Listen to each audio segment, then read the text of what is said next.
Everyone, welcome back to my channel. Last episode में हमने देखा था कि सोंगचुन के गोल्डन स्पून को योजन रिवर में फेंक देती है, जिससे सोंगचुन बहुत बेचैन होने लग जाता है और उससे पूछने लग जाता है कि तुमने ऐसा क्यों किया। तो वो कहती है कि तुम इतना परेशान क्यों हो रहे हो, तुम तो सोंगचुन की लाइफ को प्रेफर कर रहे थे, कहीं ऐसा तो नहीं कि तुम तायंग बनना चाहते हो और इस गोल्डन स्पून को नहीं फेंकना चाहते थे। फिर वो मुस्कुरा के कहती है कहीं ऐसा तो नहीं कि तुम सोंगचुन बन के रिग्रेट कर रहे हो और वापस से तायंग की लाइफ चाहते हो और तायंग बन के रहना चाहते हो। अब यहाँ पर सीन शिफ्ट होता है और हम तायंग को देखते हैं, उसके हाथ में गोल्डन स्पून होता है। वो उसे देख के बहुत हैरान हो रहा होता है और कहता है कि लगता है आजकल गोल्डन स्पून अपने पास रखने का ट्रेंड आ चुका है। तो जूही उसे वो स्पून लेकर दिखती है और कहती है मुझे तुम्हारी बात की समझ नहीं आई है। जिस बात पर वो कहता है क्या तुम भूल गई हो कि सोंगचुन के पास भी गोल्डन स्पून हुआ करता था और वो उससे खाना खाया करता था। अब वो लोग उस स्पून को देख ही रहे होते हैं कि इतने में डोर ओपन होता है और अंदर सोंगचुन की मदर आती है। वो वैक्यूम क्लीनिंग कर रही होती है और तायंग उन्हें देखकर कहता है कि क्या आप यहाँ पर काम करती हैं? वो हैरान हो जाता है और यहाँ पर हम देखते हैं कि अब सोंगचुन योजन से पूछ रहा होता है कि आखिर तुम्हारे साथ क्या मसला है, तुम ये सब कुछ क्यों कर रही हो। तो वो कहती है मैं चाहती हूँ कि तुम दोबारा से तायंग बन जाओ और तायंग की लाइफ को प्रेफर करो, क्योंकि जब तुम तायंग बनोगे तो मैं तुमसे शादी कर लूंगी और उसके बाद जोशिन ग्रुप मेरा हो जाएगा, मेरा यही प्लान है। तो इस बात पर सोंगचुन उससे कहता है क्या तुम पागल हो गई हो? अगर मैं तायंग बन भी चाहता हूँ तो इसकी क्या गारंटी है कि मैं तुमसे शादी करूंगा, मैं किसी और को भी तो चूज कर सकता हूँ। तो इस पे वो कहती है तायंग बनने के बाद तुम्हारे पास सिर्फ यही चॉइस होगी कि तुम मुझे ही चूज करोगे। तो इसलिए सोंगचुन इस बारे में तुम कुछ सोचो, मुझे इतना तो पता है तुम अपनी पूरी लाइफ गरीब बनकर नहीं रहना चाहोगे, तो इसलिए वक्त होने वाला है और मुझे अच्छे से पता है कि वो मिस्टीरियस ग्रैनी तुम्हें दोबारा दिखाई देंगी और तुमसे तुम्हारी चॉइस पूछेंगी, तो इसलिए अपने आप को प्रिपेयर करो। वो उसे ये कहकर वहाँ से चली जाती है। उसके बाद हमें सीन दिखाया जाता है कि तायंग और जूही को यूजन का फादर बाहर गार्डन में लेकर आता है और उन लोगों को कह रहा होता है कि काश मैं कोई शेफ बुलवा लेता, वो तुम्हारे लिए कोई अच्छा सा मील प्रिपेयर कर देते। यहाँ पर उनके लिए मील प्रिपेयर हो रहा होता है सोंगचुन की मदर से और सोंगचुन का फादर बारबेक्यू रेडी कर रहा होता है। तो यहाँ पर वो उनके साथ बहुत मिसबिहेव कर रहा होता है और उसके फादर को डांट डांट के कह रहा होता है कि तुम मीट को अच्छे से कुक करो, उसको जला मत देना। वो बहुत ऊंची आवाज में उनसे बात कर रहा होता है और साथ में यहाँ हम देखते हैं तायंग ये नोटिस कर लेता है कि वो उन्हें मिसट्रीट कर रहा है। यहाँ पर वो आकर उसकी मदर को भी बोलने लग जाता है कि तुम्हें मैंने ये सब बनाने का नहीं कहा था, किमची कौन बनाता है, इतना हॉट वेदर है, तुम कुछ अच्छा कुक कर लेती। बट यहाँ पर तायंग जब दिखता है कि वो मिसट्रीट कर रहा है, वो जल्दी से अपनी प्लेट में वो किमची वगैरह डालने लग जाता है। यहाँ पर यूजन का फादर ये सब इसलिए कर रहा होता है क्योंकि वो तायंग को अपना सन इन लॉ देखना चाहता है और वो रिच जो है तो इसलिए। और यहाँ पे तायंग पहला बाइट ही लेता है तो वो कहता है कि ये बहुत ज्यादा डिलीशियस है। इधर पे वो आकर कहता है कि सोंगचुन की माँ बहुत अच्छे से हर चीज को कुक करती है, मुझे उनके हाथ की कुकिंग बहुत पसंद है, ये टेस्टी है ना। तो यहाँ पर अब तायंग यूजन के फादर से पूछता है कि मैं आपसे एक बात पूछना चाहता हूँ, आपने इन्हें यहाँ काम पे तो रखा हुआ है, लेकिन क्या मुझे आप ये बता सकते हो कि वो आपके लिए इतना काम कर रहे हैं, आप उन्हें अच्छा पेड करते हो? इस बात पे वो कुछ चुप सा हो जाता है और कहता है तुम क्या कहना चाह रहे हो? तो वो कहता है कि मैं साफ सी बात कह रहा हूँ कि क्या इन्हें इनकी पेमेंट मिलती है या आपने वो 100 मिलियन उधार की वजह से इन्हें अपने पास काम के लिए रखा हुआ है। इस बात पे यूजन का फादर झूठ बोलता है कि तुम मुझे अच्छी तरह जानते हो, मैं इस तरह का नहीं हूँ। तो वो कहता है ऐसा ही होना चाहिए। अब तायंग को उनका साइड लेता देख यूजन का फादर अपनी टोन ठीक करता है और जूही तायंग को इस तरह का बिहेव करता देख खुश हो रही होती है। इतने में यूजन आती है और उन दोनों को अपने घर पे देखकर सरप्राइज हो जाती है। सीन शिफ्ट होता है, अब तायंग घर से बाहर निकल रहा होता है तो वो देखता है कि सोंगचुन की मदर गार्बेज फेंक रही होती है बिन में। तो वो बाहर आते हुए तायंग को देखकर तायंग को कहती है कि तुमने थोड़ी देर पहले जो हमारी साइड ली वो उसके लिए थैंक्स करती है। फिर उसे कहती है वैसे तुम यहाँ सोंगचुन से मिलने आए थे, अगर कोई उसके लिए मैसेज है तो तुम मुझे बता दो। तो वो कहता है कि वो बात मैं सोंगचुन से खुद कर लूंगा, लेकिन वैसे मैं आपसे एक बात पूछना चाहता हूँ, क्या सोंगचुन एम्बेरस्ड नहीं होता है आप लोगों को अपने फ्रेंड के घर काम करता देख? क्योंकि इसकी जगह मैं होता तो मुझे ये सब कुछ बहुत बुरा लगता। फिर वो कहता है आपको सोंगचुन की फीलिंग्स के बारे में भी सोचना चाहिए। वो ये कहकर वहाँ से चला जाता है। सोंगचुन की मॉम यहाँ बहुत परेशानी से खड़ी रहती है और फिर वो जाते जाते एकदम से मुड़ता है और फिर सोंगचुन की मदर को देखकर कहता है पता नहीं मुझे क्या फील हो रहा है। सीन शिफ्ट होता है यूजन पे। वो जूही से कहती है कि तुम मेरे पास क्या बात करने आई हो? तो वो कहती है कि कहीं तुम इस बात से परेशान तो नहीं हो कि मैं सोंगचुन को तुमसे छीन लूंगी या मुझे सोंगचुन पसंद आने लग गया है? तो वो कहती है नहीं, मैं तुम्हें सिर्फ वार्न करने आई हूँ। वो हंस के कहती है तुम मुझे क्यों वार्न करोगी कि मैं सोंगचुन के लिए अपनी फीलिंग्स डेवलप ना करूँ? वैसे तुम्हारी हिम्मत कैसे हुई ये बात करने की? तो वो कहती है कि मुझे इस बात की परवाह नहीं है, तुम्हारी जो भी चॉइस है, बस मैं तुम्हें ये कहने आई हूँ कि सोंगचुन और उसकी फैमिली तुम्हारे घर पे काम कर रही है और वो सिर्फ अपना उधार उतारना चाहते हैं। तो प्लीज इस दौरान तुम उनसे और उनकी फैमिली से रिस्पेक्टिव वे में बिहेव करो, मैं सिर्फ तुम्हें यही बात करने आई थी। और फिर वो जाने लगती है। इस बात से यूजन को बहुत गुस्सा आता है। वो पीछे से से चिल्ला के उसे कहती है कि तुम्हारी हिम्मत कैसे हुई है। उसके पास जाती है। दूसरों की फैमिली पर ध्यान देने से बेहतर है पहले तुम अपनी फैमिली के मैटर्स को देखो। मुझे पता चला है कि तुम्हारी कंपनी भी बहुत से मसलों में जा रही है। सीन शिफ्ट होता है। यहाँ हमें जूही के फादर को दिखाया जाता है जो ताइंग के फादर से मिलने आते हैं, बट वो लोग उसे अंदर नहीं आने दे रहे होते और वो लोग जबरदस्ती ताइंग के फादर के ऑफिस में चले जाते हैं जहाँ ऑलरेडी मीटिंग हो रही होती है। अब यहाँ पर वो उससे कहता है कि मैंने आपसे बहुत जरूरी बात करनी है, आप मुझे थोड़ा सा टाइम दे। अब वो साइड पे उसके फादर से बात करते हैं और कहते हैं कि जब से आपने मेरे साथ इन्वेस्टमेंट करने का मना किया है, बाकी सारी कंपनीज भी मेरे साथ काम नहीं कर रही है। तो वो कहता है कि ये सब कुछ मैं सिर्फ तुम्हारे बेटे की वजह से कर रहा हूँ, क्योंकि तुम्हें कंपनी के मामलात में अपने बेटे को नहीं इन्वॉल्व करना चाहिए था। तो वो कहता है ठीक है, मैं मानता हूँ ये मेरा फॉल्ट है, लेकिन मैं आपसे हेल्प चाहता हूँ, आप मेरे साथ इन्वेस्टमेंट करें। अगर आपने ऐसा ना किया तो मेरी कंपनी बिल्कुल खत्म हो जाएगी। और वो उससे कहता है कि आप मेरी हेल्प करें। इस बात पे वो कहता है कि मैंने ऑलरेडी तुम्हारी बहुत हेल्प की है, तुम्हारा ये जो टेलीविजन है ये प्रोग्राम सारे मेरी वजह से चल रहे हैं, तुम्हें डोशन ग्रुप का थैंकफुल होना चाहिए। इस बात पे वो कहता है कि काम के अलावा भी तो हम दोनों बहुत ज्यादा एक दूसरे के करीब हैं, हम दोनों एक दूसरे के फ्रेंड्स हैं। बट यहाँ पर ताइंग का फादर उसे जवाब देता है और कहता है कि तुम्हें फिर अपनी कंपनी ही मेरे नाम करनी पड़ेगी। इस बात पर वो हैरान होता है और कहता है इसका मतलब इन सब चीजों के पीछे तुम थे, मुझे अब समझ आ रही है। क्या तुम भूल गए हो कि मैंने भी तुम्हारी हेल्प की है? 6 साल पहले ताइंग के केस को मैंने ही कवर अप किया था। अब यहाँ पर उसका फादर उसे घूरता है और कहता है मुझे अच्छे से पता था तुम इस बात को जरूर बीच में लाओगे, लेकिन मैं तुम्हें एक बात बता दूं कि ये अब पास्ट हो चुका है, किसी को भी इस चीज में दिलचस्पी नहीं है। बट यहाँ पे जूही का फादर उसे धमकाता है कि तुम मुझे आम मत समझो, मुझसे जो हुआ मैं करूंगा। अब वो जाने लगता है तो ताइंग का फादर पीछे से उसे धमकाता है कि आज से तुम्हारी और मेरी बेटे के मंगनी की बात मत करना, ये एंगेजमेंट हम यहाँ ही ओवर करते हैं। और यहाँ पर वो किसी को ऑर्डर करता है कि अब तुम अपना काम करो। यहाँ हम देखते हैं कि सोशल मीडिया पे हर जगह जूही के फादर के टेलीविजन के कंपनी की न्यूज आई हुई होती है। यहाँ पर जूही वो न्यूज पढ़ रही होती है और अपने फादर का वेट कर रही होती है। जूही का फादर रात को ड्रिंक करके आता है और जूही को कहता है कि मैं तुम्हें एक बात बताना चाहता हूँ, मैंने ताइंग से तुम्हारी एंगेजमेंट तोड़ दी है, क्योंकि डोशन ग्रुप ही है इन सब चीजों के पीछे। यहाँ पर जूही उन्हें संभाले रखती है और कहती है कि आपको इतनी ड्रिंक नहीं करनी चाहिए थी। फिर उसे कहता है कि मैं तुम्हें सच बता रहा हूँ, मैं भी नहीं चाहता था कि तुम उस लड़के से शादी करो, मगर ये सब कुछ मैं पैसों के लिए कर रहा था। लेकिन अब तुम्हें आजादी है, तुम जिसे चाहो चूज कर सकती हो। मैं सिर्फ तुम्हारे लिए वरी था और ये सब कुछ मैं तुम्हारे लिए करा था कि तुम्हें कोई अच्छा इंसान मिल जाए, लेकिन मुझे पता है कि तुम्हें उससे भी ज्यादा अच्छा इंसान मिलेगा। फिर उसके बाद वो अंदर चला जाता है। जूही यहाँ बहुत ज्यादा परेशान दिखाई दे रही होती है। सीन शिफ्ट होता है और हमें दिखाया जाता है चोंगसुन का फादर ड्रिंक कर रहा होता है और चोंगसुन की मॉम उससे समझाने लग जाती है कि तुम्हें ड्रिंक नहीं करनी चाहिए, तुम्हें अच्छे से पता है ना कि तुम अभी भी रिकवरी फेज में हो। तो वो कहता है कि मैं इसलिए ड्रिंक कर रहा हूँ क्योंकि मैं बहुत ज्यादा अपसेट हूँ।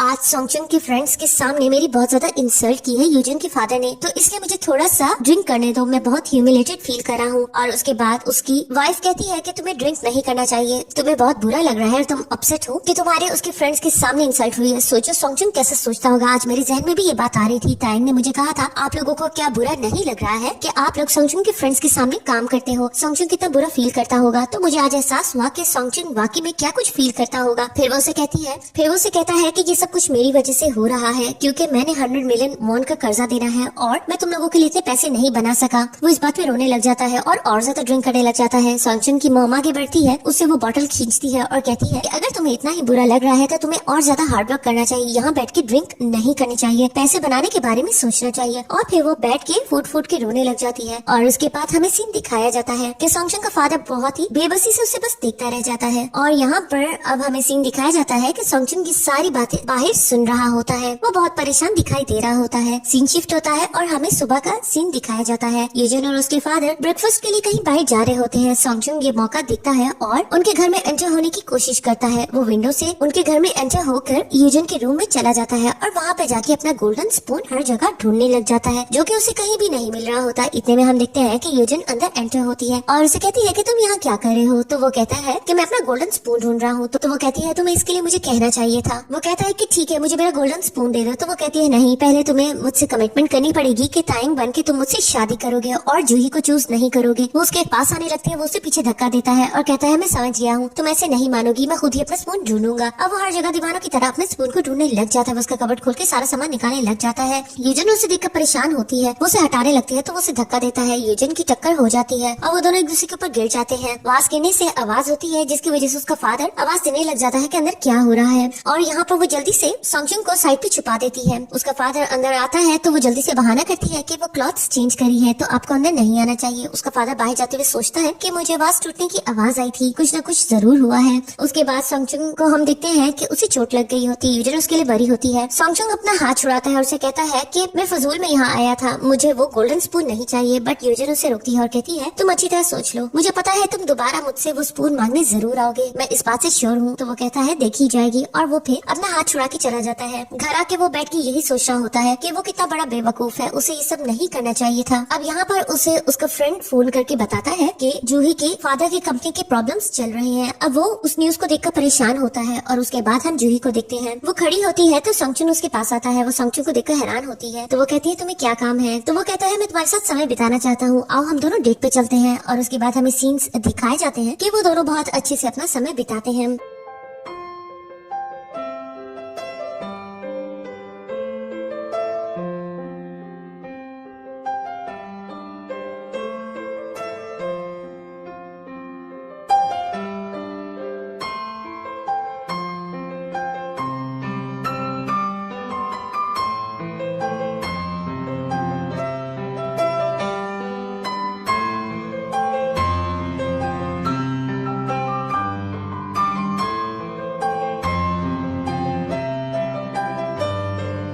और फिर फाइनली हमें रात का सीन दिखाया जाता है कि वो लोग प्रेयर्स करने चर्च पे आते हैं। यहाँ पे सॉन्गजन जूही से पूछता है कि मैंने न्यूज देखी है और मुझे पता चला है कि तुम्हारे फादर बहुत परेशानी में हैं। तो वो कहती है इसका मतलब तुम इसीलिए मेरा दिन बिताने आज मेरे पास आए थे ताकि मैं अच्छा फील करूं। वो कहता है मुझे अच्छे से पता है कि पैसों को गंवाना कैसा होता है। एक दफा इंसान के पास पैसे हो और उसके बाद उसके पास पैसे ना हो, ये बहुत अजीब फीलिंग होती है। पर जूही उसका हाथ पकड़ती है और कहती है मुझे इन बातों की चिंता नहीं है क्योंकि तुम मेरे साथ हो। मैं इसी बात से खुश हूँ क्योंकि मेरे पास तुम हो, चाहे मेरे पास कुछ भी ना हो, मैं डरी भी नहीं हूँ। वो रो रही होती है। यहाँ पे सॉन्गचुन उसे कहता है कि मैं भी इस बात से खुश हूँ कि मेरे पास कुछ नहीं है पर तुम हो। लेकिन मन में वो सोच रहा होता है कि मैं अब भी डरा हूँ कि शायद मैं अपने पेरेंट्स को छोड़ दूँ। अब यहाँ पर हमें सीन दिखाया जाता है कि यूजन का फादर सॉन्गचुन के फादर मदर के पास आता है और उन्हें कहता है कि उन्हें घर से निकल जाना चाहिए। उनके पास सिर्फ 10 दिन है, उन्हें उसका उधार देना पड़ेगा। वो दोनों बहुत परेशान होते हैं। अब वो जाके अपनी बेटी के साथ बैठता है और उसे कहता है कि मैं उन्हें कह तो आया हूँ घर से निकलने का, लेकिन मुझे परेशानी भी हो रही है। सॉन्गचुन की मदर बहुत अच्छा कुक करती है। फिर वो उसे कहता है कि तुमने तो मुझे कहा था कि हमें अच्छे से उनसे बिहेव करना चाहिए, तो अब तुम ऐसा क्यों कर रही हो, उन्हें घर से क्यों निकलवा रही हो। इस बात पे वो कहती है आप चाहते हो ना कि मैं तायंग से शादी करूं, तो ये सब कुछ मैं इसलिए कर रही हूँ। वो हैरान होता है और कहता है वैसे तुम अच्छा करी हो, इन गरीब लोगों से हमारी जान छूट जाए तो बेहतर रहेगा। वैसे भी ये गरीब लोग तुम्हारे लिए अच्छे नहीं है। याद है ना वो नारा, वो किस तरह की गरीब लड़की थी, तुम्हारा सामान चोरी करती थी। मुझे वो बिल्कुल भी अच्छी नहीं लगती थी जब तुम्हारी उसके साथ फ्रेंडशिप होती थी। इस बात पर यूजर से कहती है इसीलिए आपने उसे निकलवा दिया था, और जब वो हमारे घर से निकल गई थी वो मर गई थी। तो वो कहता है अच्छा ही हो गया कि वो मर गई, वैसे भी उसे जीने का क्या फायदा मिलता। मुझे तो इस बात से ही नफरत होती थी कि वो तुम्हारे बहुत क्लोज थी। यूजन को ये बातें सुन के बहुत गुस्सा आ रहा होता है। उसके हाथ में कटर होता है जो कि उसे लग चुका होता है, उसके ब्लड आने लगता है। तो वो कहती है कि ये जो ब्लड है ना, ऐसा ही ब्लड नारा के अंदर भी था, हम दोनों बिल्कुल सेम थी, मगर ये डिफरेंस आपने बनाया था। अब वो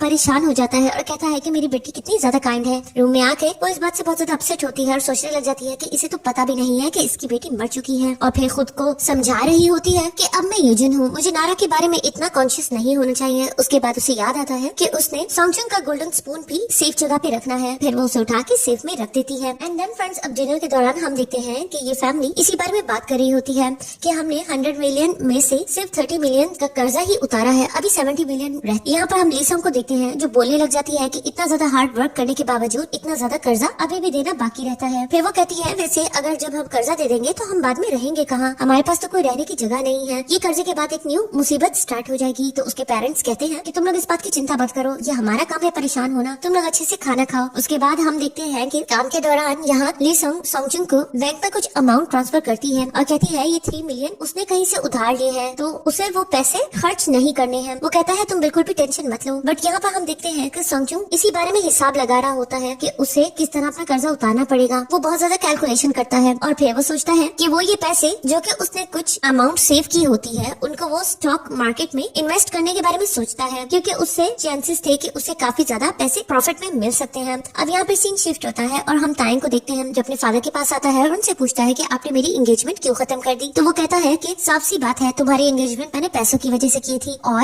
एंगेजमेंट पे रहने से इतना फायदा नहीं हो रहा जितना उसके तोड़ने से हो रहा है। इस बात पे तायंग को गुस्सा आता है। वो अपने फादर को हिम्मत करके कहता है कि आप ही कैसा कह सकते हैं, आपको मुझसे पूछना चाहिए था, हर चीज आपके लिए सिर्फ पैसा है। लेकिन मैं आपको बता दूं मुझे जूही बहुत पसंद है और मैं उस पर इस तरह है गिव अप नहीं करूंगा। हम देखते हैं कि जब वो बात कर रहा होता है तो उसकी स्टेप मॉम और उसका ब्रदर उसकी बात करते देख रहे होते हैं। तायंग भाग के आता है और अपने आप को कंट्रोल करता है, वो डीप ब्रेथ करने लग जाता है। और यहाँ पर हम देखते हैं कि वो दोनों बहन भाई सोच रहे होते हैं कि हमारे पास यही मौका है। उसकी सिस्टर कहती है कि यही मौका है, तुम कंपनी में अपनी पोजीशन स्ट्रॉन्ग कर सकते हो। तो वो कहता है तुम फिक्र मत करो, मेरे पास तुम्हारे हस्बैंड के लिए बहुत अच्छा सरप्राइज है। उसके बाद सीन शिफ्ट होता है, हम तायंग को देखते हैं जो जूही की पिक्चर पेंट कर रहा होता है और यहाँ पर उसे याद आता है कि अब जूही उसकी नहीं है। तो वो उसे रेस करने लगता है रेड कलर से और रेड कलर को देखकर उसे अपना पास्ट याद आता है। उसे कुछ सीन्स याद आते हैं और उसे डॉक्टर की बात याद आती है कि उसने कहा था कि तुम्हें अपने पास्ट के बारे में अच्छी तरह याद करना पड़ेगा, तभी तुम अपने आने वाले फेयर को ओवरकम कर सकोगे। अब उसे बहुत सी चीजें याद आ रही होती है। अब उसकी तबीयत बहुत ज्यादा खराब होने लगती है और यहाँ हम देखते हैं कि उसका बॉडीगार्ड साइड पे कार को लगाता है। तो यहाँ पर हम देखते हैं ये सीन यूजन का फादर देख रहा होता है। वो हंस के साथ बैठी सॉन्गजुन की मदर को कहता है कि इतनी महंगी कार को इतनी बुरी तरह से उसने साइड पे लगाया है। और यहाँ पर उसकी मॉम कहती है कि